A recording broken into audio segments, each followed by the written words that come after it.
Film की शुरुआत वर्ष 1993 में एक अस्पताल का चित्रण करके हुई, जहां एक महिला डॉक्टर गैब्रियल नामक एक मरीज की रिकॉर्डिंग कर रही थी।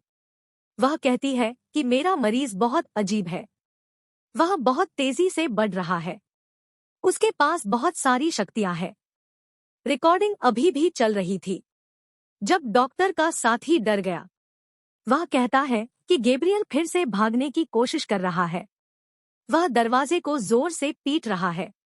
यह सुनकर डॉक्टर जल्दी से उसके साथ कमरे की ओर भागता है। वह अस्पताल का एक अजीब दृश्य देखती है। हर जगह अराजकता थी, मानो लोग किसी चीज से भाग रहे हों। अब कुछ डॉक्टर गार्ड के साथ गैब्रियल के कमरे में गए। गार्ड के पास एक बेहोश बंदूक थी। वह गैब्रियल को बेहोश करना चाहती थी, लेकिन गैब्रियल अन्य डॉक्टरों पर भी हमला करता है। वह गार्ड की बाह पकड़ता है और उसे बुरी तरह से तोड़ता है, जिसके कारण उसकी हड्डी निकल जाती है। फिर वह अपनी खतरनाक शक्तियों से सभी अस्पताल की रोशनी तोड़ देता है। इस बीच डॉक्टर बंदूक उठाता है। वह गैब्रियल को गोली मारता है, जिसके कारण वह बेहोश हो गया और वे जल्दी से उसे कुर्सी से बांध देते हैं। जैसे ही गैब्रियल को होश आता है, वह डॉक्टर और उसके साथी के सामने खड़ा है। उसने उसे बहुत दूर रखा था, क्योंकि वह खतरनाक होने के साथ साथ बदसूरत भी था। यहाँ डॉक्टर उसे डांटने लगता है जैसे कि वह बच्चा है। वह कहती है कि तुम बहुत बुरे हो, और गैब्रियल भी एक बच्चे की तरह चिल्लाने लगता है। उसे गुस्सा आने लगा। इसके साथ ही रेडियो से एक डरावनी बुरी आवाज आने लगी, जो किसी और का नहीं था लेकिन गैब्रियल का था। वह उन्हें धमकी दे रहा था। वह कहता है कि मैं किसी को नहीं छोड़ूंगा, मैं तुम सबको मार दूंगा। यह देखकर डॉक्टर का साथी काफी हैरान था। वह कहता है कि यह कैसे हो सकता है? हे भगवान, वह भी बोलने में सक्षम है। और उसने रेडियो को नियंत्रित किया और इसके माध्यम से हमसे बात की। फिर वह डॉक्टरों से कहती है कि गैब्रियल के पास ऐसी शक्तियां हैं जिसकी मदद से वह बहुत सारी अजीब चीजें कर सकता है। अब डॉक्टर और उसका साथी दूसरे कमरे में जाते हैं, जहां उनके अस्पताल के कर्मचारियों की लाशें बिखरी पड़ी थी। यह देखकर दोनों काफी चिंतित थे और अब डॉक्टर कहते हैं कि इस समस्या को समाप्त करने का समय आ गया है। अब दृश्य एक जोड़े के लिए बदल जाता है, जिसमें पत्नी का नाम मेडिसन है। यहाँ हमें पता चला कि पिछले कुछ दिनों से दोनों के बीच संबंध बहुत अच्छा नहीं है, क्योंकि उनकी शादी को कई सालों हो चुके थे, लेकिन मेडिसन का बच्चा पैदा नहीं हो रहा था। हर बार जब वह मां बनने वाली थी, उसके बच्चे की गर्भ में मृत्यु हो गई, जिसकी वजह से वह इतनी चिंतित होने लगी कि वह चिड़चिड़ी हो गई। उनके पति का गुस्सा भी ज्यादा था। यही कारण है कि वे लड़ते थे। आज भी ये दो पति पत्नी उसी बात पर बहस कर रहे थे। यहाँ मेडिसन के पति को गुस्सा आया और उसने उसे जोर से धक्का दिया, जिसकी वजह से उसने दीवार पर वार किया और उसके सिर पर घाव से खून बहने लगा। यह देखकर उसका पति डर गया और जल्दी से कमरे से बाहर भाग जाता है मेडिकल किट पाने के लिए, ताकि वह उसका इलाज कर सके। लेकिन मेडिसन जल्दी से कमरे का दरवाजा बंद कर देता है और खुद को अंदर बंद कर लेता है। दरअसल मेडिसन अपने पति से थक गई थी, क्योंकि वह एक क्रूर पति था। अक्सर वह उसे छोटी चीजों के लिए मारता था। वैसे भी वह दरवाजे पर आता है और मेडिसन को दरवाजा खोलने के लिए कहता है, लेकिन वह दरवाजा नहीं खोलती है, कॉफी मांगने के बाद भी। इसलिए उसके पति को रात बितानी पड़ती है कमरे के बाहर। जब वह सोफे पर सो रहा था, उसे लगता है जैसे कोई रसोई में मौजूद है। जब वह जांच करने गया तो वह हैरान था। मिक्सर मशीन वहां चल रही थी, रेफ्रिजरेटर भी अजर था और टीवी भी चालू था। यह सब देखते हुए उसके पीछे से एक काली छाया आती है और उस पर हमला करता है। वह उसे पकड़ता है और दीवार पर अपना सिर मारता है, जिसके साथ मेडिसन अचानक अपनी आंखें खोलती है और यहाँ हम समझ गए, जो भी हुआ वह मेडिसन का सपना था। वह बहुत डरी हुई थी। वह अपने पति को लेकर चिंतित थी।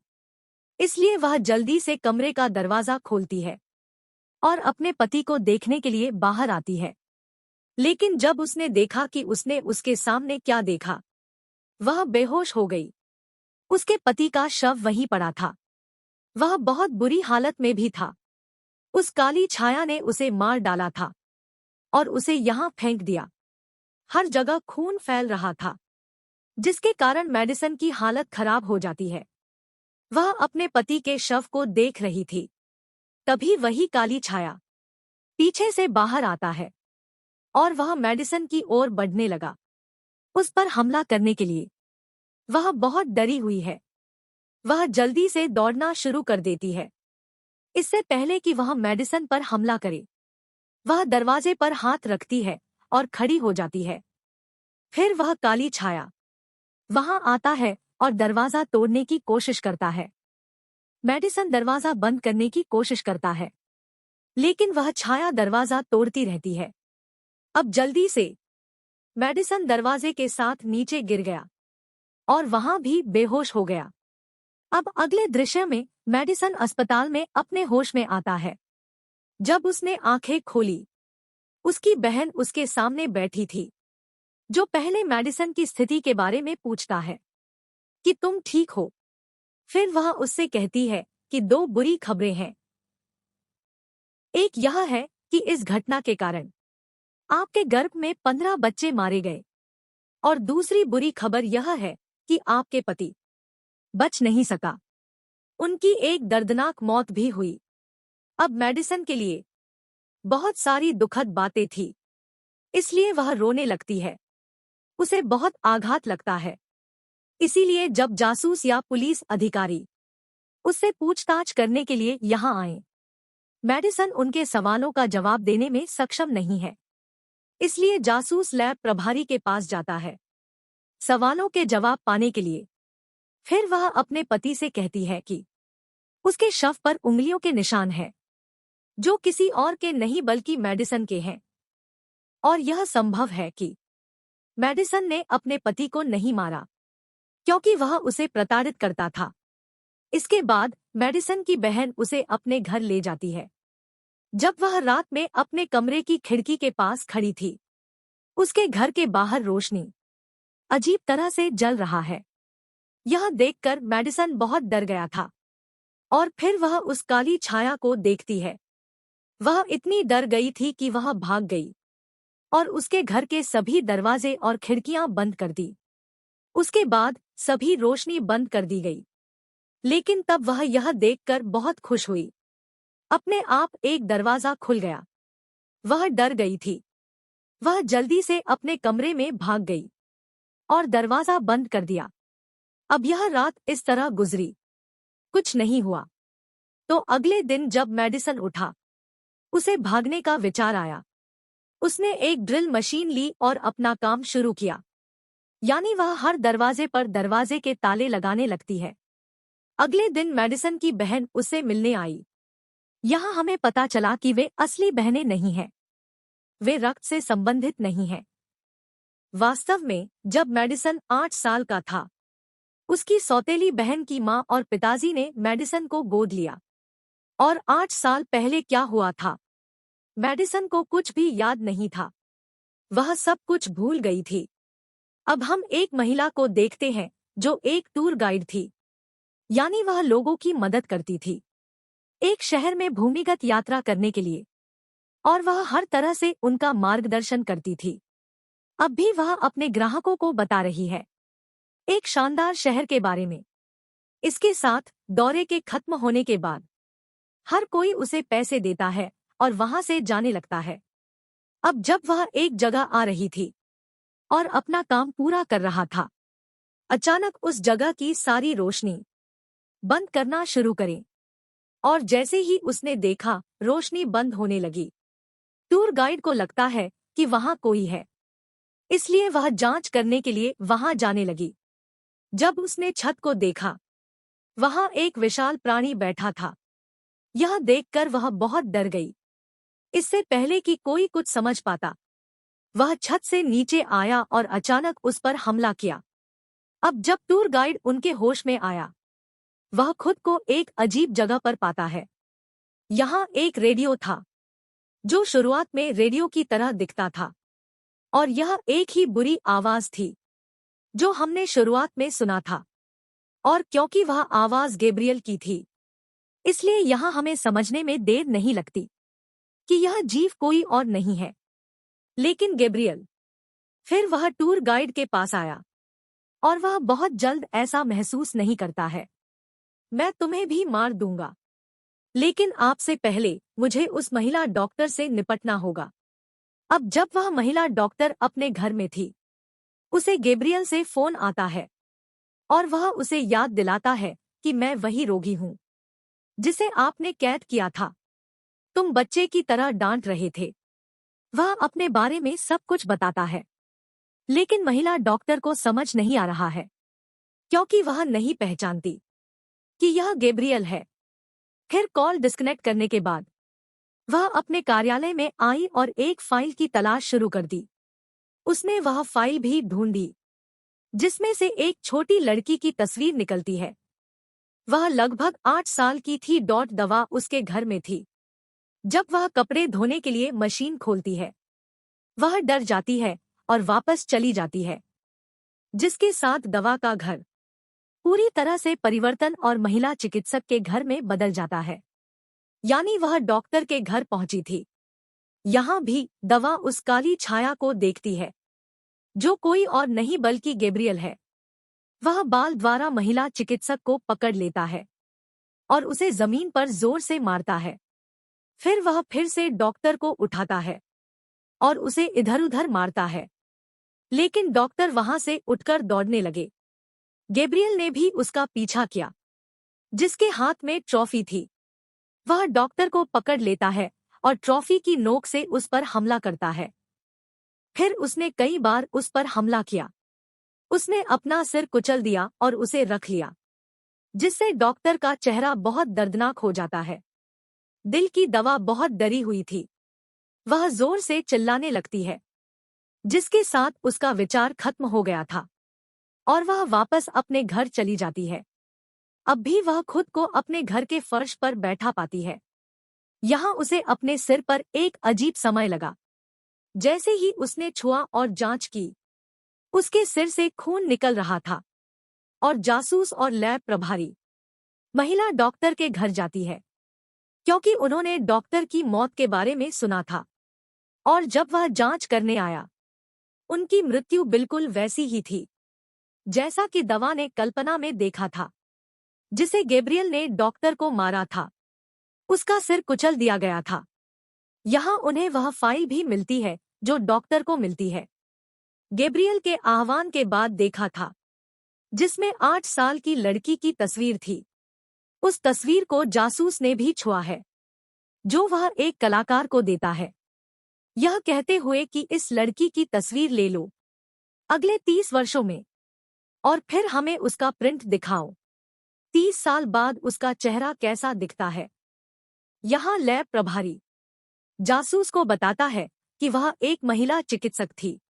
वह बच्चों के लिए एक डॉक्टर थी और वह बच्चों की सर्जरी कराने में बहुत अच्छी थी, जिसकी वजह से वह बहुत प्रसिद्ध थी। अब गैब्रियल वापस अपनी जगह पर आता है, जहां वह अपने सिर की ट्रॉफी लेकर आए, डॉक्टर के घर से, तेज वाला, जिसके साथ उन्होंने डॉक्टर को मारा था, जिसकी मदद से वह अपना हथियार बना रहा था। जब वह हथियार के लिए तैयार था, वह टूर गाइड पर इसका परीक्षण करता है, अपने लक्ष्य को बेहतर बनाने के लिए। जब डॉक्टर ने यह देखा, वह बहुत दुखी थी और क्योंकि वह बहुत थकी हुई थी, वह अपने बिस्तर पर जाती है और लेट जाती है। वहां वह एक बार फिर चिंतन करने लगती है। इस विचार में वह महिला डॉक्टर के साथी को देखती है, जो अपने बिस्तर पर पड़ा था और आराम कर रहा था। जब गैब्रियल उसके पास आता है, जो ट्रॉफी का तेज हथियार पकड़े हुए था, वह डॉक्टर के बहुत करीब आता है और बैठ जाता है।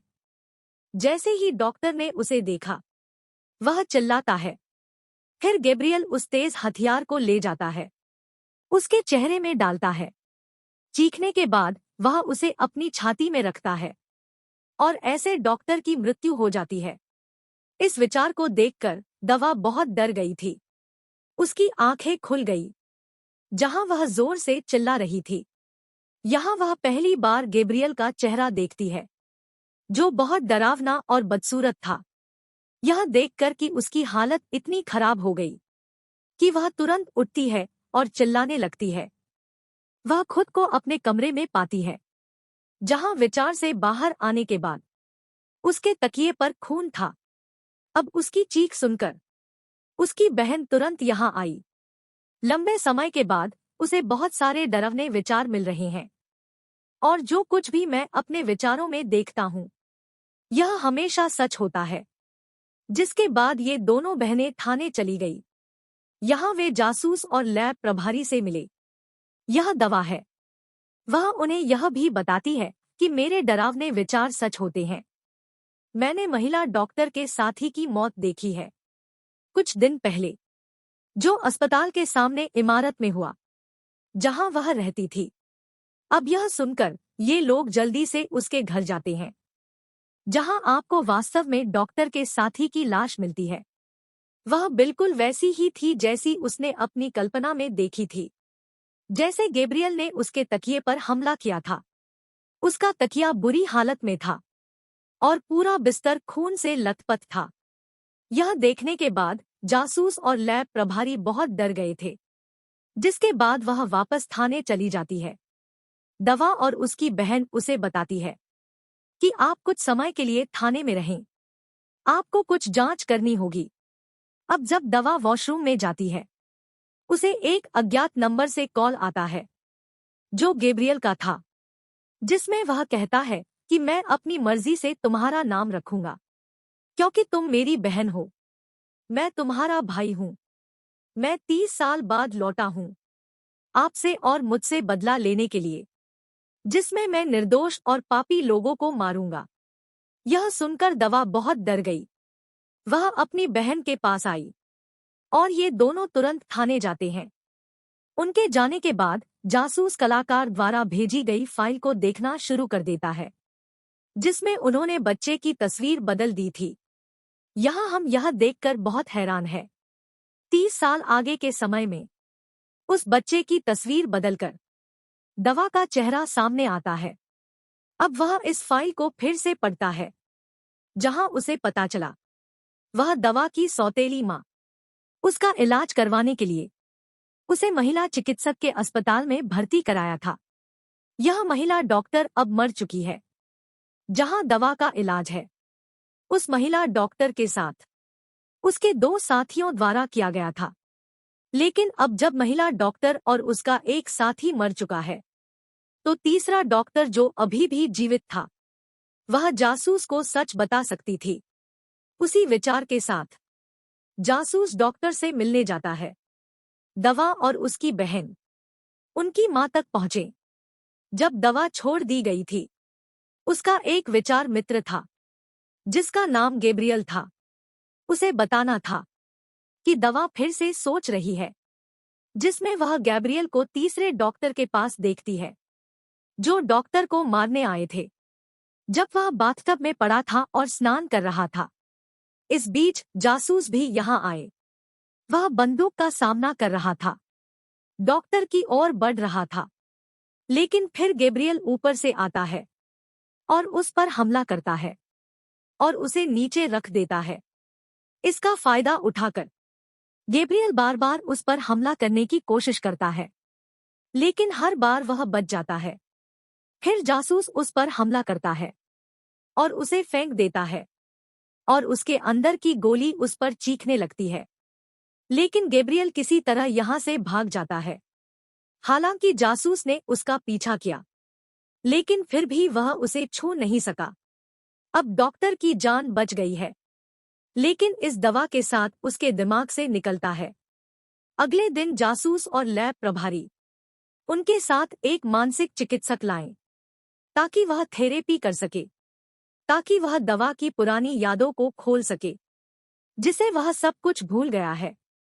चिकित्सा के दौरान दवा बताती है कि जब मैं छोटा था, गैब्रियल के कार्यों के कारण मुझे डांटा जाता था। वह मुझे उल्टा काम करने के लिए इस्तेमाल करता था, जिसके साथ दवा उसके बचपन की कहानी कहती है।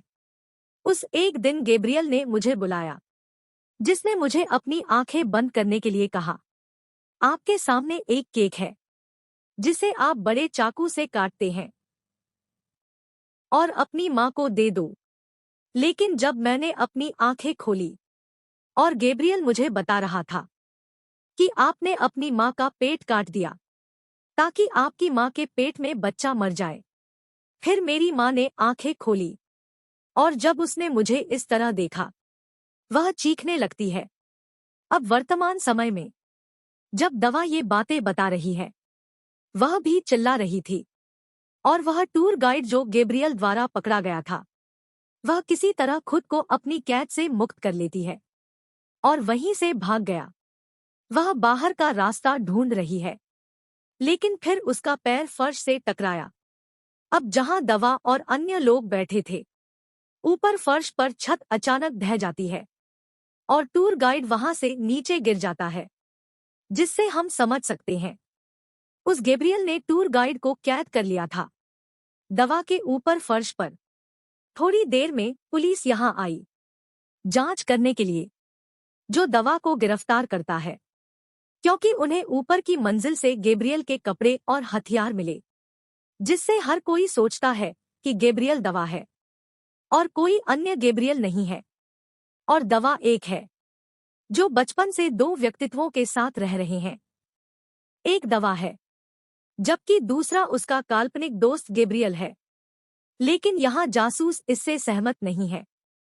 वह सोच में खो गया था क्योंकि उसने तीसरे डॉक्टर के घर गैब्रियल को देखा था। दवा के अलावा गिरफ्तारी के बाद जासूस और लैब प्रभारी ने दवा से पूछताछ शुरू कर दी। वह कहाँ बताती है वह गैब्रियल बहुत खतरनाक है। पूछताछ चल रही थी।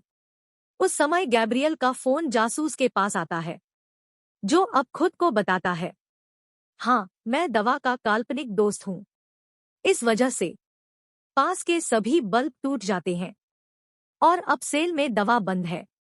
दवा की सौतेली बहन अपनी माँ से अस्पताल का पता लेता है, जहां बचपन में इलाज के लिए दवा दी गई थी।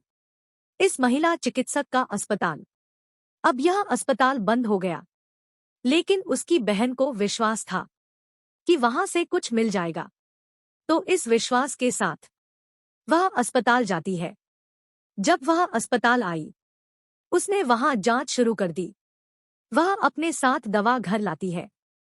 उन रिकॉर्डिंग की जांच के बाद उसकी बहन को पता चला कि दवा की असली मां और कोई नहीं, लेकिन एक टूर गाइड, हाँ, फर्श से गिरने के कारण घायल हो गया था और अब उसे अस्पताल में भर्ती कराया गया।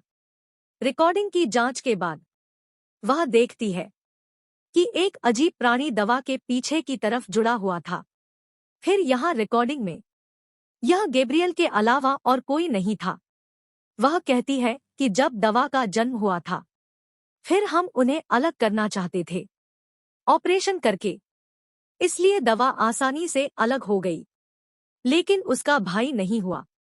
वह ऐसे प्राणी की तरह पैदा हुआ था और इसका आधा हिस्सा उससे जुड़ा हुआ था, और क्योंकि दोनों में एक ही मस्तिष्क और रीढ़ थी, इसलिए हमने गैब्रियल के सभी को दवा से नहीं हटाया, लेकिन जितना हम निकाल सकते थे हमने केवल इतना ही हटाया और बाकी को अंदर छोड़ दिया, क्योंकि ऐसी दवा का जीवन खतरे में पड़ सकता है।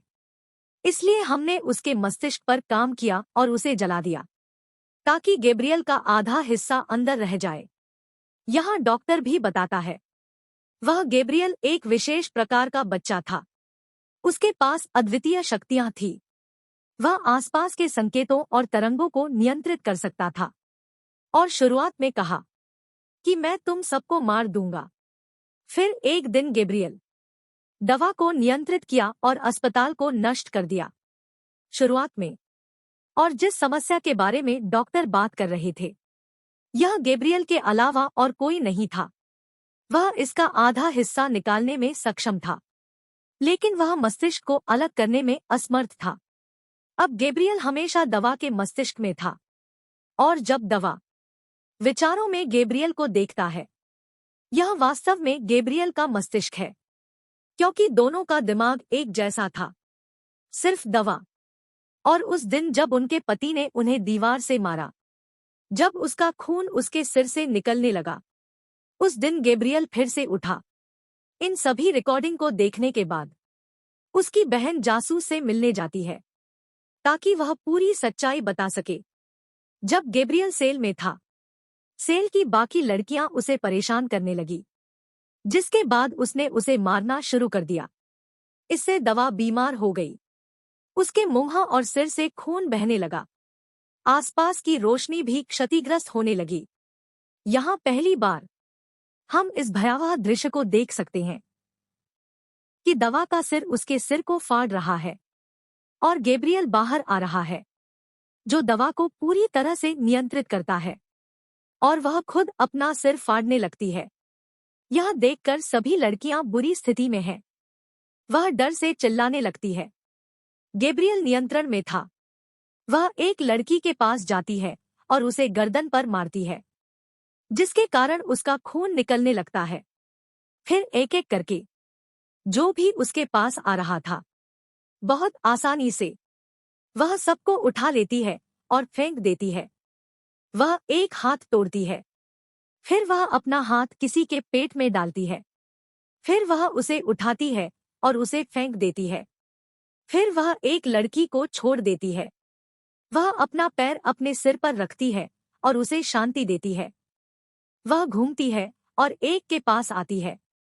वह उसे नीचे गिरा देती है, और इस तरह एक एक करके गैब्रियल बाहर आता है।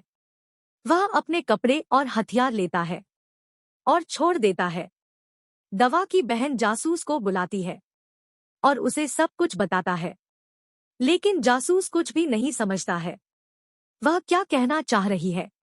अब जासूस और लैब प्रभारी सेल में गया, जहां उनका सामना गैब्रियल से भी होता है, जो उन पर हमला भी करता है। वह बहुत दूर था, जिसके कारण वे दोनों घायल हो गए और गैब्रियल यहां से भाग जाता है। इस बीच दवा की बहन भी आई। फिर लैब प्रभारी ने तुरंत उसे बताया अस्पताल जाने के लिए, जहां टूर गाइड यानी दवा की मां को भर्ती कराया गया था, क्योंकि वह गैब्रियल का अगला लक्ष्य था। जब वह अस्पताल पहुंचा, गैब्रियल ने अपनी बहन को भी घायल कर दिया।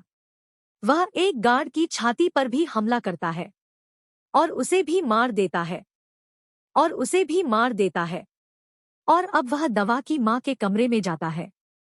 यहाँ दवा की मां उससे माफी मांगती है। मुझे माफ कर दो, मैं अपनी गलती मानता हूँ। हाँ, मुझे आपको अलग नहीं करना चाहिए था, क्योंकि तुम भी मेरे बच्चे थे। मुझे भी तुमसे प्यार करना चाहिए था, लेकिन अब कृपया मेरी गलती क्षमा करें। वह अपनी मां को ध्यान से सुन रहा था और उसकी बात सुन रहा है। वह हथियार कम करता है। उनके शब्द बनने वाले थे। तभी जासूस आता है और उसे गोली मारना शुरू कर देता है, लेकिन दवा की बहन जासूस ऐसा करने से इनकार करने लगता है, जिसके कारण गैब्रियल को गुस्सा आया और मर गया। अब दवा दूसरी तरफ से सब कुछ देखने में सक्षम थी, लेकिन उसे बचाने के लिए कुछ नहीं किया जा सका, क्योंकि वह गैब्रियल द्वारा नियंत्रित था। जिसके बाद दवा की बहन बंदूक उठाती है और इसे गैब्रियल की ओर मोड़ देता है और कहने लगता है, यहाँ से चले जाओ, वह मेरी बहन है। यह सुनकर गैब्रियल को गुस्सा आ गया। वह कहता है कि नहीं, वह तुम्हारी बहन नहीं है। यह कहते हुए वह बिस्तर उठाता है और उसे अपनी ओर फेंकता है, और यहाँ दवा की बहन को उस बिस्तर के नीचे दफनाया गया है। फिर वह उसके पास आया और कहा, मैं तुम्हें बचपन से मारना चाहता था, लेकिन हर बार जब आप बच गए थे। यहाँ उसकी बहन दवा के लिए पुकारती है और मदद मांगता है, और गैब्रियल के खिलाफ दवा को उकसाना शुरू कर देता है, ताकि वह गैब्रियल पर नियंत्रण प्राप्त कर सके। वह कहती है कि गैब्रियल एक है, जिनकी वजह से आप मां नहीं बन पा रही हैं। जब भी आप मां बनने वाली होती है, वह आपके बच्चे को पेट में मारता है। यह सुनकर दवा को बहुत गुस्सा आया और अब वह गैब्रियल पर नियंत्रण पाने की कोशिश करने लगती है। इसके बाद हम देखते हैं कि गैब्रियल ने दवा की बहन को बंदूक से गोली मार दी थी। पहले उसे मार डाला, फिर दवा की मां का गला घोंट दिया। इसके बाद गैब्रियल उसके सामने दवा प्राप्त करता है, क्योंकि दवा ने आखिरकार उसके दिमाग पर नियंत्रण कर लिया और अब सब कुछ उसके अनुसार हो रहा था, यानी दवा की बहन और उसकी मां की मौत। सिर्फ एक विचार था जो दवा अब गैब्रियल दिखा रहा था, जैसा कि वह पहले दवा दिखाता था, क्योंकि वास्तव में उसकी मां और बहन जीवित थी। यहाँ पहली बार वह गैब्रियल की आंखों में अपनी आंखें डालता है और उससे बात करता है। वह कहने लगी कि मेरा शरीर और मन केवल मेरा अधिकार और अब केवल मेरा नियंत्रण दृश्य पर होगा, और अगली बार अगर आप मुझे फिर से नियंत्रित नहीं करते हैं, फिर सुनो, मैं इसके लिए तैयार भी हूं। उसने कुछ नहीं कहा ताकि दवा का खुला सिर बंद हो जाए और वह वापस अपने होश में आ गई, और अब वह गैब्रियल को उससे बाहर ले गई और उसे हमेशा के लिए जेल में बंद कर दिया। जब वह अपने होश में आई, वह बैठ जाती है और अपनी बहन को बाहर निकालती है, जो लंबे समय से वहां दबाए गए थे, लेकिन सौभाग्य से वह जीवित थी। उसकी जान बचाने के बाद दवा उसे गले लगाती है। वह कहने लगी कि न केवल रक्त संबंध, लेकिन जो लोग आपके साथ रहते हैं, अपना ख्याल रखना, और तुम मेरी बहन हो, तुम हमेशा रहोगे। कोई शक नहीं कि हमारा खून ऐसा नहीं है। मैं हमेशा तुमसे प्यार करूंगा, तुम मेरी बहुत अच्छी बहन हो। यह कहते हुए दोनों बहनें भावुक हो गई और एक दूसरे को गले लगाकर रोना शुरू करें। उसकी मां भी उसे देखकर बहुत खुश हुई, क्योंकि अब वह गैब्रियल से मुक्त था और वह हमेशा अपना जीवन खुशी से बिताएगी। और इसके साथ ही इस फिल्म की कहानी यहीं समाप्त होती है। धन्यवाद।